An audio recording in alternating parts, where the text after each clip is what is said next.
The Chargers have signed veteran cornerback Eli Apple to their practice squad, and the impact of the injuries in the cornerback room is starting to become a real concern.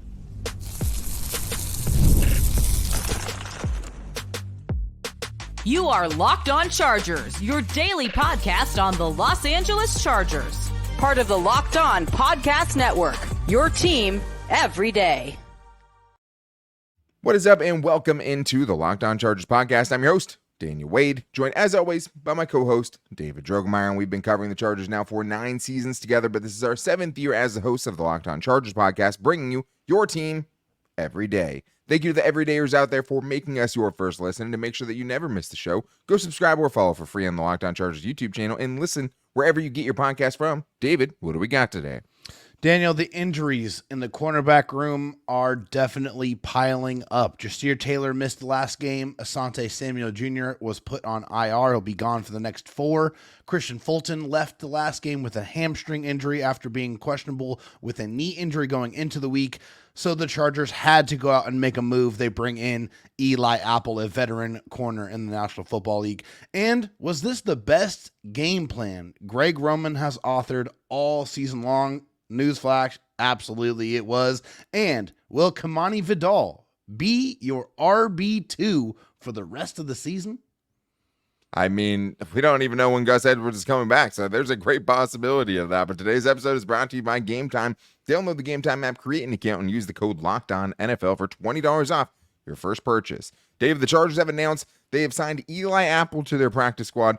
And no offense to Eli Apple, but I don't think this is a signing that any team makes at this point in the season and is over the top joyed about it. Like this is something that comes out of a desperation in the case for the Chargers after, like you said, Jasir Taylor missing time. Who knows when he's going to be back? You have Asante, who's now on injured reserve, who we don't know when he's coming back, right? Injured reserve could mean 4 games, like you said.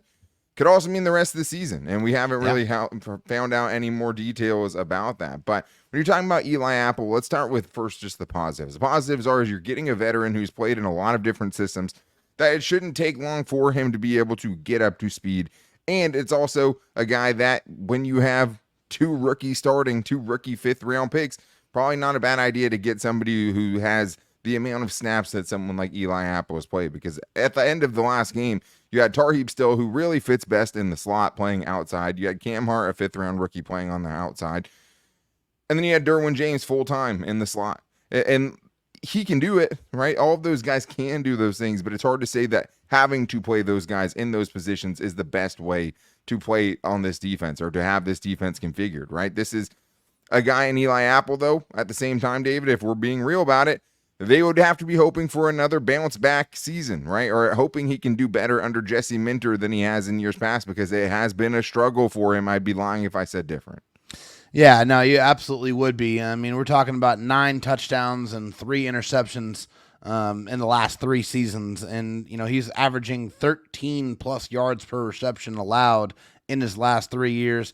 Last season, he allowed 3 games of 100-plus receiving yards, including 2 back-to-back to end the season. And that last performance was over 140 receiving yards allowed. And he only played 10 games, too. So 3 out of 10 is not a great percentage. No, it's not. And a lot of those was, 7, 8, 9, 10 receptions allowed. So, yeah, this is definitely a signing that is made out of necessity, and obviously when you see all the injuries piling up for the Chargers, they have to bring bodies in, and hopefully, this is a situation where the rookies can go out there and continue to play as well as they have in these situations, but the Chargers had to go out and add somebody. I mean, it's what had to happen. And, with this move, the Chargers probably feel just a little bit better adding a veteran, but I don't know how much better. Yeah, I think that, to be fair to Eli Apple, like, he's had stretches of being a serviceable corner. I mean, he started for a lot of seasons in this league, and that doesn't happen by accident. At the same time, 9-year vet. You need someone, like, he has to be better, or he has to stay as a depth piece for this team. Like, if he's outplaying, the 2 young corners or something, and he has to be out there, he gives you your best chance. Okay, you have to make that. It's probably not saying great things about where you're at in that room right now, but I understand it if it's just from a play standpoint. Now, when you're talking about what this room looks like, though, it's hard not to get concerned about it, David, because, I mean, right now the Chargers have had one of the top 10 corners in the league with Kristian Fulton. I mean, he has been awesome. He had to leave the game with a hamstring injury in the fourth quarter. He went into the game questionable with a knee injury, so doesn't seem as if they're connected, at least from the outside looking in, but it's hard to say, obviously. I mean, if it's two different injuries, you wouldn't think, okay, well, the Chargers definitely tried to get him back out there too soon. Where in the case of Asante Samuel Jr., he goes back to practice. They clear him to practice fully, and then immediately after that, he goes on IR for the same reason he wasn't practicing before. So that's another question where it's like how these injuries are being handled. This is year one, right? I'm not going to criticize. I'm going to give the benefit of the doubt to this training staff and all of that. But this is two really concerning injuries, David, because Justin Taylor hasn't played in a couple of games due to a tibia injury, which always just sounds like really scary. I mean, like that's...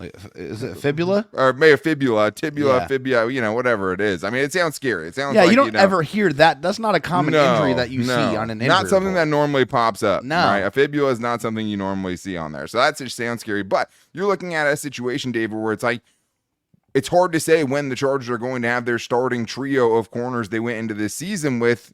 Like, when is that going to happen again? Because it's hard to say right now.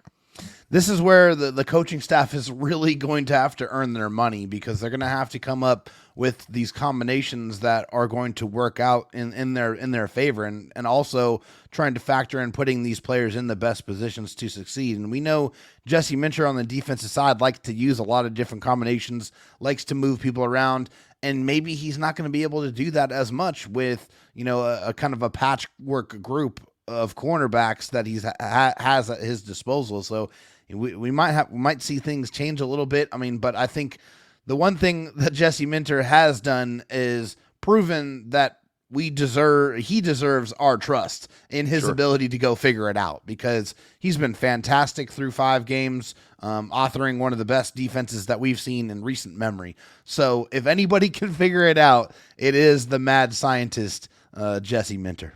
Especially when you see what they did in this game when they had 2 fifth-round rookies that were out there for basically the entire game. Cam Hart and Tarheeb Still were the 2 corners who played the most in this game.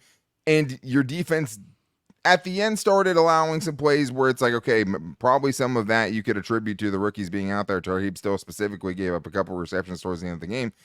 But it wasn't like this gigantic step back. It still looked like one of the top defenses in the league. They still, for 3 quarters, were that, and a lot of that they had Kristian Fulton for, just to show you how important he is. But I do think it is important to shout out Cam Hart, a guy that it opened my eyes when he laid a big hit early in this game. Yeah. He came up and stopped a play that probably should have been a 6, 7, 8-yard gain and held it to like a 3-yard gain, because he come up and laid the wood on a play where the guy had a lot of space, and he was really the only guy out there to make a play on it. And I was like, whoa, after seeing him miss some tackles in the preseason, that was great to see. Perfect on Sunday, no missed tackles, and he was not targeted at all in this game. And if you know anything about the NFL, hey, the first thing we're doing if we're a passing attack is we're trying to target the rookies. And I think, David, both of the rookies deserve a shout out in this game, but we didn't talk about Cam Hart yesterday, and we should have.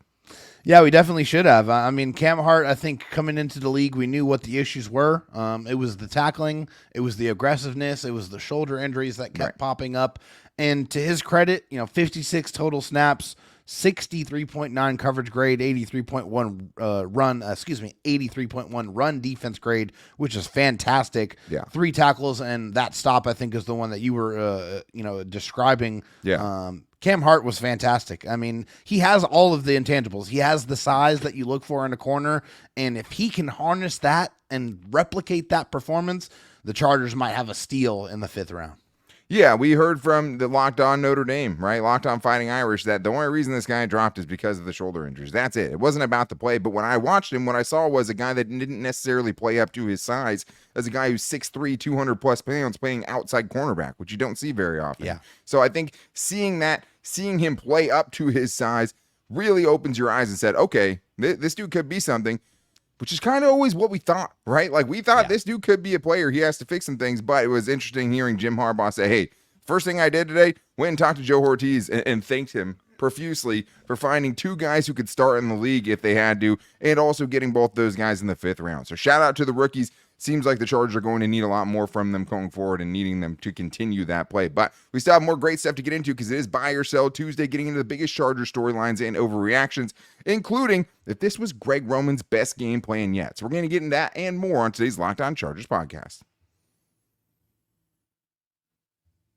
First, I need to tell you guys that NFL fans can start their season with a big return on FanDuel, America's #1 sportsbook. So when you get a hunch in the middle of the game, you can check out the latest stats, view live play-by-play, and so much more on the same page where you place your bets. And especially if you're trying to do live in-game betting, you want to kind of see where the flow of that game is going. So to have that all put together for you in the same spot so you can make the most educated bets that you need to, this is awesome from FanDuel. And you had to look at the lines for this upcoming week, the Chargers and Cardinals on Monday night, and the Chargers are opening as 2.5-point favorites in Arizona. That seems about right to me. The Cardinals sputtering a little bit, Chargers going into a away game, so they always say, hey, that's a 3-point spread right there.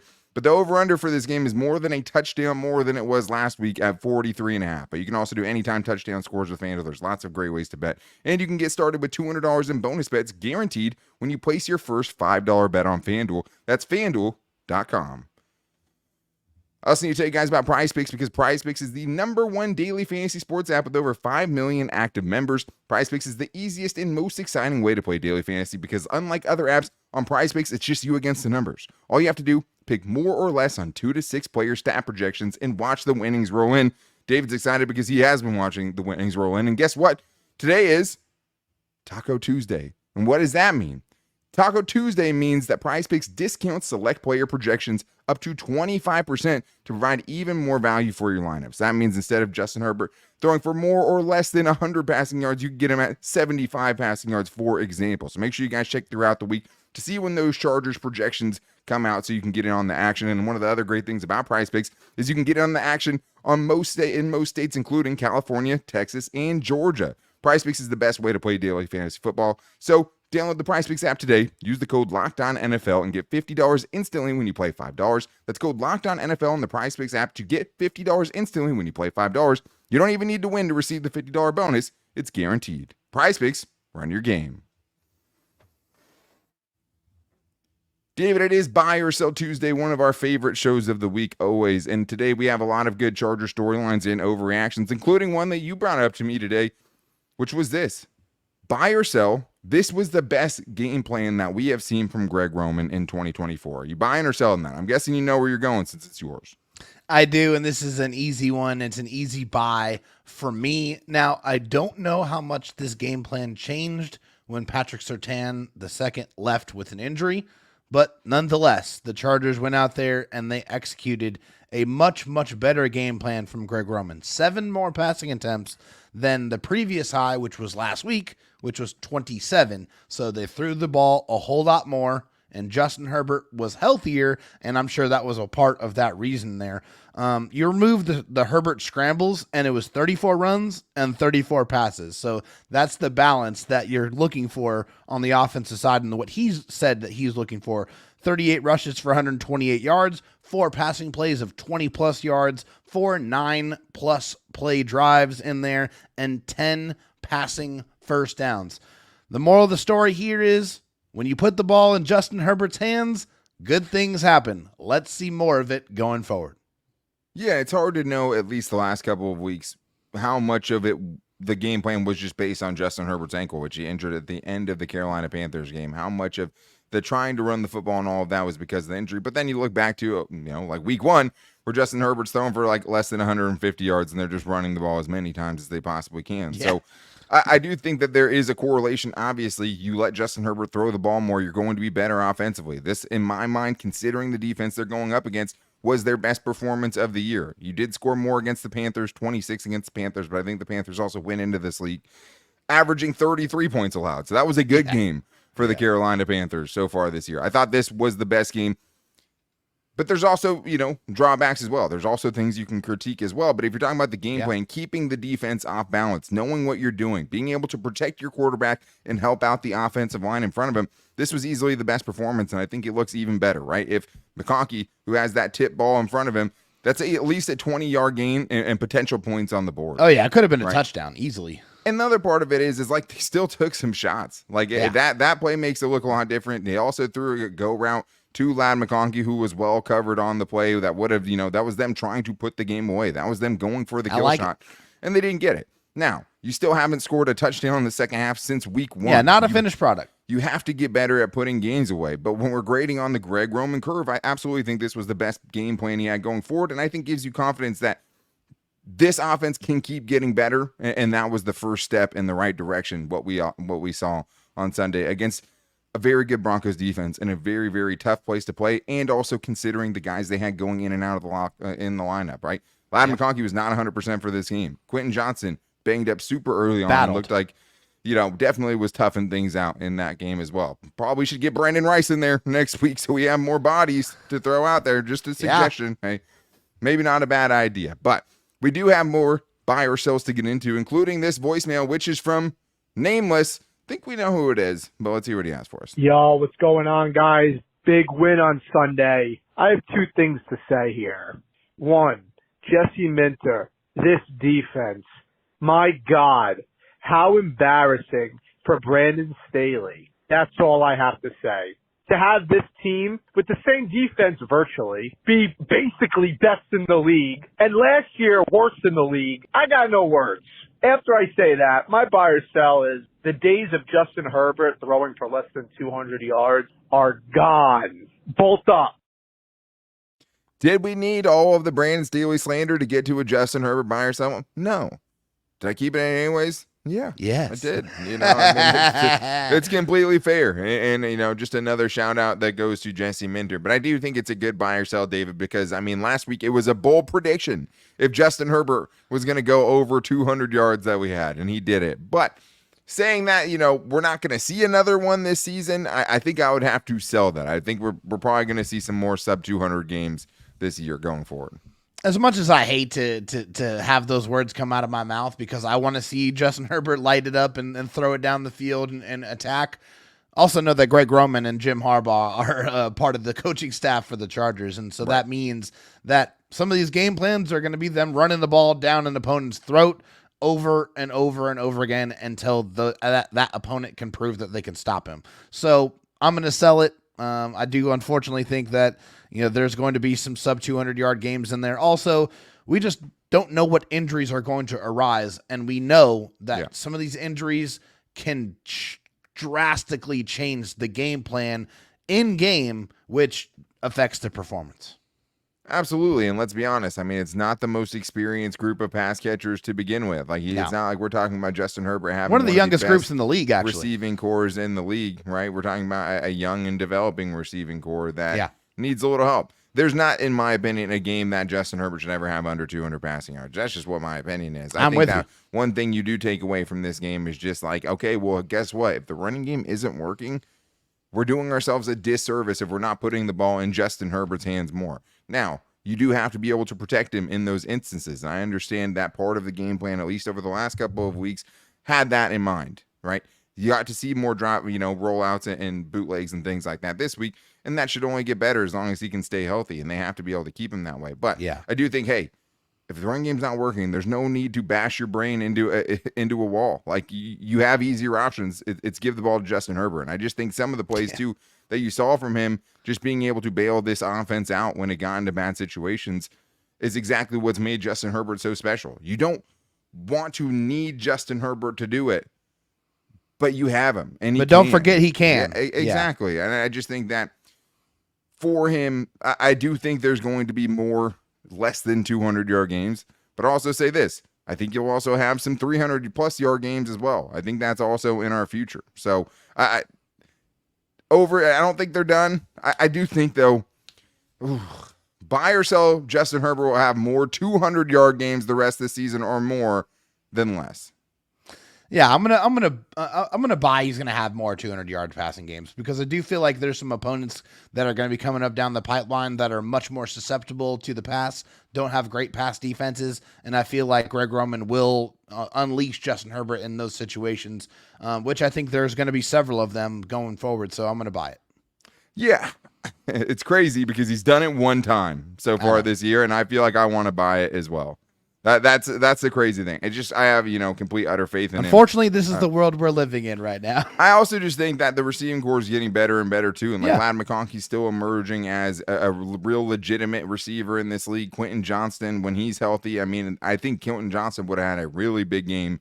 The way this thing was going before he got hurt. I mean, they got him involved super early. A couple of catches on the first drive where he looked damn good. All right, and making people miss. Making things happen, turned a loss into a 7-yard gain on one, running completely back across the field. It's great when it works, right? Yeah. It's not often suggested, hey, run directly in the opposite direction and get horizontal, right? You usually want to get north. But he had the speed to do it, which was awesome to see. I'm going to buy it. I'm probably going to, I could end up being wrong about it, but I think we'll see more 200-plus yard games than we'll see sub-200-yard games from Justin Herbert for the rest of the season. But we still have more great buy or sells to get into, including if Kimani Vidal is now the RB2 going forward for this team permanently. We're going to talk about that and more on today's Locked On Chargers podcast. First, I need to tell you guys about Game Time, because if you're going to any Chargers game and you're not looking at Game Time first to see what their tickets are and looking at the Game Time picks, you're doing yourself a disservice, because Game Time now has a feature called Game Time Picks that makes getting tickets for your favorite live events even easier. Game Time Picks filters out the fluff to show you only incredible deals on great seats, so you don't have to waste time searching through thousands of tickets. I mean, for me, one of the things me and David always talk about is Game Time provides an experience. It provides memories and moments. I had mine going with my wife to the Padres playoff game, which was awesome. Another great thing was I had all-in pricing toggled, right? So when I saw the tickets and saw the great price, which was one of the Game Time picks, I knew the exact price that I was going to pay when I hit the checkout. So take the guesswork out of buying tickets with Game Time. Download the Game Time app, create an account, and use the code LOCKEDONNFL for $20 off your first purchase. Terms apply, but again, create an account, redeem the code LOCKEDONNFL for $20 off. Download the Game Time app today. What time is it? Game time.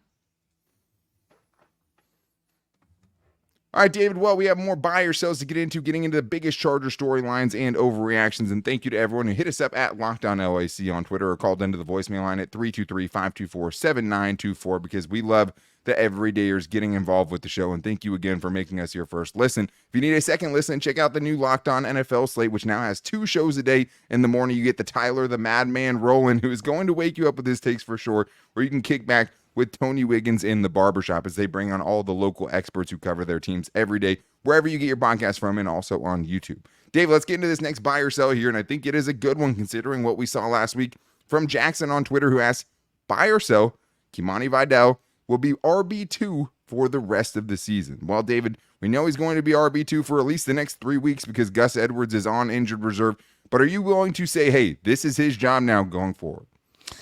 I like what I saw from Kimani Vidal in his first opportunity to play in the NFL. Obviously, his first touch was great because it was a wheel route touchdown. But I think when you look at the totality of what he did, it was 4 rushes for 11 yards, 2.8 yards a rush, and 2 catches. You know, one of those was the 38-yard touchdown. The other was only a 2-yard reception there. So I need to see more, and I need to see bigger production before I'm willing to say right now definitively he is going to be the RB2 for the rest of the season. I think this was a great start for him to be able to get in the end zone and be able to prove his worth as a pass catcher, which I do feel like they are going to tap into a little bit more through the next couple of weeks. But I can't sit here right now and tell you that he's going to be RB2, especially with the uncertainty around Gus Edwards and his injury. Especially when we know how the coaching staff feels about Gus Edwards, because Gus Edwards is a guy that has a lot of relationships, right? And that shouldn't be an excuse to, get playing time if you're not producing, because that's the other part of this here is as much of a small sample size as it was for Vidal. Gus Edwards hasn't been good this year, right? Yeah. It'd be one thing if we were saying, hey, Gus Edwards was playing really well and then he got hurt and now it's hard to say what's going to happen or what he's going to come back like. Like, not only does he have to come back, but he has to come back and look much better than the version of him we saw through the first 4 games. And it didn't look like he was really ever right health-wise. Hopefully, going on injured reserve right now, it's hard to know when he's going to come back, if he's going to come back. But when he does come back, hopefully he comes back as more of the version that we saw in 2023 in Baltimore, where he was the lead back and he had a really impressive season. So hopefully we can see him get healthy and kind of get the return on investment we thought the Chargers were going to get when you had that kind of ground and pound style with Gus Edwards that you could complement with someone like J.K. Dobbins, who's more electric. I think one thing Kimani Vidal does bring is someone who is more similar to what J.K. Dobbins does. Also a guy that J.K. Dobbins said, he knows he's going to be special. But we're still talking about 4 carries for 11 yards and a 2.8 average. Right. Did he have a lot to work with on those runs? No. I watched it. He didn't have a ton of opportunity there. But that's what you're hoping he can bring, right, is the ability to potentially not have a lot of room and still make something happen anyways. I think the best days are ahead for Kimani Vidal. I think he could be the RB2 for the rest of the season, but I'm selling that we're at that point at this moment. Let's get to this next one here from Big Daddy E, who says, buy or sell, J.K. Dobbins is the linchpin of the offense, and outside of Justin Herbert is the most important piece to it. And I'll add context into this, David. When J.K. Dobbins rushes for more than 50 yards, the Chargers are 3-0. So he's very, very important. The running game is very, very important for this team. But I'm actually going to sell this one. I'm going to sell it as well. And not to say that J.K. hasn't been great, because he has. I mean, he's currently the 6th in the NFL in rushing yards through 5 games, which is fantastic. When's the last time the Chargers could say that? I mean, that's never a list that Austin Eckler was going to be on, but not a list that Melvin Gordon was on very much either. It's been a very, very long time since the Chargers have had probably even a top 10 rusher in these metrics here. But in my opinion, the most important piece outside of Justin Herbert is Rashawn Slater. And I think it's blatantly obvious because you see what the offense, and I mean the entire offense, the pass protection and the run blocking looks like when Rashawn Slater is in the game and when he is not in the game, because you have to make cataclysmic changes to the offensive line to even foster or put out a, competent or decent offensive line. And I think that's probably even saying a little bit too much. We haven't seen it yet. I mean, that's what they're trying to do. Rashawn Slater is the most important piece on this offense outside of Justin Herbert. I 100% agree with you, and I would even add this: Joe Alt might be the third, right? Yeah. Like it might not even be J.K. Dobbins that ranks third. Now, is he a top 4 or 5 player on this offense? Absolutely. I do think that one of the things about running backs, no matter kind of how special that you are, it's very hard to overcome poor blocking. It just is. A lot of running backs are basically the product of whatever they have in front of them and whatever they have to work with. Now, J.K. Dobbins has been better than that, and he does bring a lot to the table, and he's made the most out of his opportunities. But we saw what it looked like when J.K. Dobbins didn't have those guys, and those were the 2 games where he didn't, eclipse 50 rushing yards. The 2 games they didn't have the tackles, or the tackles were hurt during the game, J.K. Dobbins didn't eclipse, or the Chargers didn't eclipse 70 rushing yards as a team. So I think we see how important those tackles are. Rashawn Slater is an all-pro, one of the best in the league to do it. I love him. Joe Alt, also very, very, very important to this team. Foundational type of pieces. Lab McConkey's getting up there too, right? With his just, the amount of targets he gets, what he's meant to this offense so far. But I think it's Justin Herbert, then the tackles, and then maybe you start getting to J.K. Dobbins 4 or 5. But let's get to one more buy or sell here. We have from Edgar S., who says, buy or sell, Scott Matlock does more for the offense than he does for the defense or the special teams. I think he should be given more credit for working on all 3 parts of the team. This is awesome, David. I mean, it's a really cool story. To see someone that plays this much in all 3 facets of the game is incredibly rare. At the same time, though, he hasn't really been playing a lot of defensive line, right? So I'm going to buy this because, I mean, he's been playing much more fullback than he has been playing on the defense. Yeah, he's played more fullback, more offense than anywhere else on the football field. 113 combined snaps on offense, 74 on special teams, and only 53 snaps on defense. So as the weeks go by, Scott Matlock is seeing himself line up on the offensive side a whole lot more. And I think to his credit, I think he had his best blocking game of the season in this game. I think we can actually point to a couple of plays where Scott Matlock was able to redirect the defender out of the hole or remove him from the play. And I think that's just going to get even better and even better and even better as he continues to, factor into the game plan, as he continues to block on the outside. And, he doesn't have Justin Herbert screaming at him to be in the right positions out on the football field. I think those things are going to continue to get better with time. But yeah, my hat is definitely off to Scott Matlock, because he's probably doing something that nobody else in the league is doing right now. Oh, I mean, he absolutely is. There is no one. I mean, he's the only player that's played 40 snaps, I think, offense, defense, and special teams within the first few weeks of anyone.